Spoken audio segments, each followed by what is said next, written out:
Well, here I am standing in amongst 63 rocks, and some might think I'm crazy to have 63 decoration rocks, but I don't think I'm going to stop at 63. So the best thing I can do is try and educate you on why I have 63 and why I might have more rocks than 63 in the future. Well, starts with there is small tanks, medium tanks, large tanks and extra large tanks. If you try and decorate a small tank with big rocks, that's going to look silly. If you try and decorate a large tank with just small rocks, that's going to look silly. So what I've done is tried to create a whole selection that would work in both environments and cover whether it be a reptile tank or an aquarium. So just before I get started too much, there is two materials. There's the aquarium range, which is hollow and completely hollow, and it has some real rocks that will make these rocks sink to the bottom of your aquarium. Then I have the foam.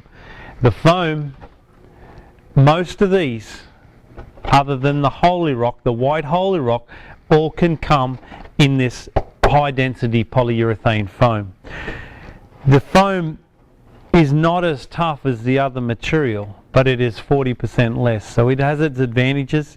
It is coloured with the same material and it is moulded from the same products, same mould. So it has its uses, and I think you should consider that for whatever need you need.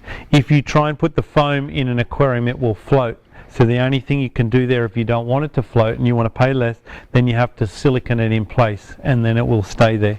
And because it's cut on a bandsaw, the edges are perfectly flat. So to silicone it on a side of a glass tank or a wooden tank is actually pretty easy to do. So there's a lot of history behind many of these rocks. For example, the one in my hand, this works out to be a fantastic gecko rock. The geckos love being in it. It came, once again, like some of my other products, from Central Australia, and that's all just wind eroded, and it was just a gorgeous rock that I paid at the time. I think I paid from an aquarium store about $180 for this rock. It was a really good store. I paid top dollar for it, but I have sold hundreds of thousands of dollars of this rock. It's one of my favourite, and that's Decoration Rock 34. I cut that rock down and made Decoration Rock 33, so it's available as well with all the nooks and crannies that weather created. There's some real large pieces like this. So if you have huge tanks, okay, you can put big pieces like this in and create some wonderful effect. I mean, you couldn't do that if it was real. I mean, there's no way you're going to try and wrestle that in. Firstly, there wouldn't be many people that could comfortably lift this up, let alone lift it up and put it into a tank without smashing your tank to bits. So the effect you can create with these rocks is effect you couldn't have with real rocks. So as with landscaping, as with nature, nature has small up to large. So don't try and use all the same proportion rocks. If you're going to use some big rocks like that, typically at the bottom of a rock face there'll be big rocks and smaller rocks and smaller rocks. So try and do the same when you're landscaping a tank, and that means the same even if it's a 10-gallon tank. With a 10-gallon tank you might use some little pieces like that, and your biggest piece might be like that, but in proportion they look right. Okay, so it's all about creating it so it actually feels and looks right. And I'm, as a landscaper, that's my background, I always believe there's a right place and a right size and a right angle for a plant, a rock and soil and gravel and all the rest. So just keep playing with it till it looks and feels like it's the best job you could do. Some of these rocks are created in particular, like this one, to go in the corner of a tank, up against the glass. Now if you're really creative, you can drill a little hole and have a little pump running water over that and create that and turn that into a waterfall in a little frog tank. Okay? Or you can just leave it in there, have your sun lamp above that, and have it for a basking spot for a lizard.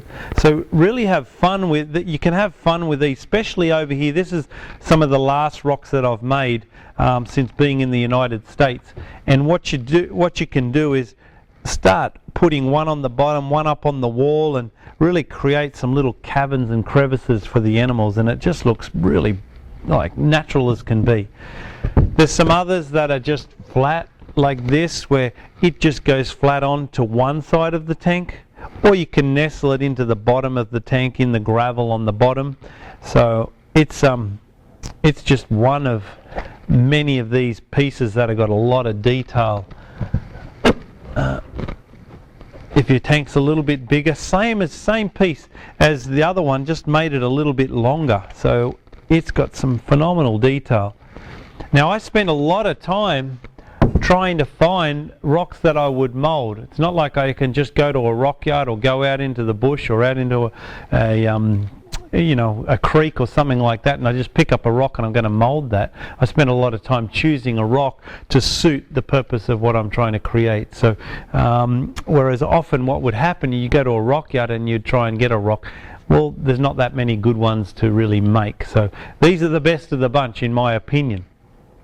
These flatter ones here, what they're good for, in my opinion, is doing some layering in the bottom of your tank, and you can have some real fun doing that by getting various size height ones that I've got here and creating that effect. And you'll see many of the photos that we have on our internet showing all the different versatility of each of these rocks.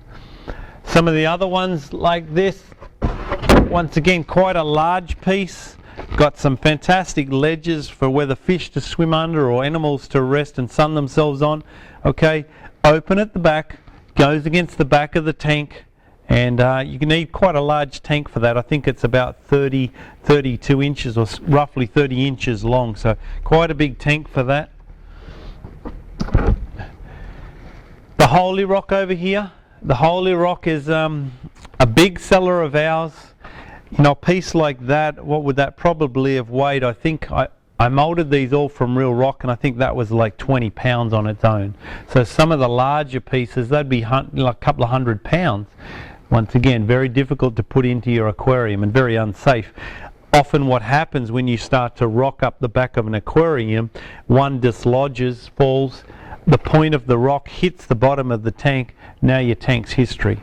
Okay, so you don't have to worry about that whilst using these. So there's a few advantages. One, you can get matching rocks. Two, you can stack rocks up so you don't have to worry about them breaking if they move. Three, you can put huge rocks in which you just couldn't even do before. And then they're all, and the five, whatever I'm up to now, you can cut holes in and make hiding spots. You can make breeding spots for fish. I know one of my good friends, Dan from Deep Sea, he's a cichlid fanatic, and he just swears because of the inside of these are smooth. They're like smooth. He's saying that the cichlids just love nesting and laying their eggs on that. So you can use those and put them on the side. You don't want to see that, but you don't mind seeing that. So the cichlids have a breeding spot inside of all of these if you want to put them on their side or upside down. So 62, 63 rocks. Creativity's up in your head. Have fun and see what you can do. And by all means, send us some photos when you make these look even better than what they are on their own.